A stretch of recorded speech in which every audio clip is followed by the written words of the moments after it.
Do Jehovah's Witnesses wear hijabs? It's an interesting question. So the article is in the Keep Yourself in God's Love book by Jehovah's Witnesses. The title is Head Coverings, When and Why. Let's read it. When and why should a Christian woman wear a head covering in connection with her worship? Let us consider the Apostle Paul's inspired discussion of this subject. He provides the guidance we need in order to make good decisions, ones that honor God. Paul reveals 3 factors to weigh: the activities that call for a woman to wear such a covering, the settings in which she should do so, and the motives for her to apply this standard. It's basically, it's split up into 3 sections here. So these are the situations in which women should wear hijabs, basically. My mom's done this before. It says prayer and prophesying. Prayer, of course, is worshipful address to Jehovah. Today, prophesying would apply to any Bible-based teaching that a Christian minister does.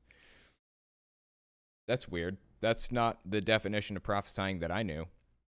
But whatever. Okay, let's just keep reading. Is Paul suggesting, though, that a woman should cover her head whenever she prays or teaches Bible truth? No. The setting in which a woman prays or teaches makes all the difference. The settings. Paul's words suggest 2 settings, or spheres of activity: the family and the congregation. He says, the head of a woman is the man. Every woman who prays or prophesies with her head uncovered shames her head. In the family arrangement, the woman's husband is the one whom Jehovah designates as her head. Unless she gives due recognition to her husband's authority, she would shame her husband if she handled responsibilities that Jehovah assigns to him. For example, if it became necessary for her to conduct a Bible study in her husband's presence, she would acknowledge his authority by wearing a head covering. You know, this is really fascinating to me because looking back on my childhood, there were some times when my mom actually did wear head coverings. I don't know if the times that she wore the head coverings actually were correct or not, looking back on it. So my mom wore a head covering after I got baptized. So I think I was like 13 or 14 maybe when I got baptized.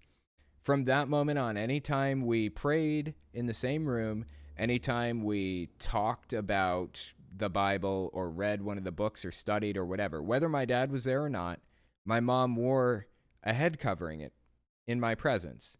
Basically like a bandana or a doily. One time she put a napkin on her head. Basically anything to cover her head. It was really, really absurd at the time. And there are people out there doing it now. It's basically like a hijab, seriously.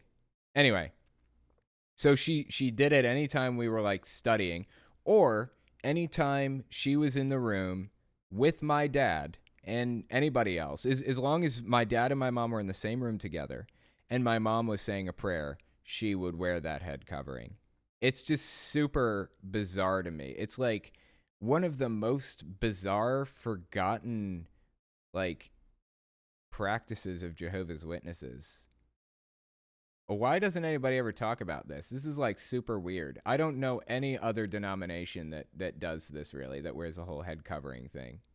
Really strange. Anyway, let's continue reading. Unless she gives due recognition to her husband's authority, she would shame her husband if she handled responsibilities that Jehovah assigns to him.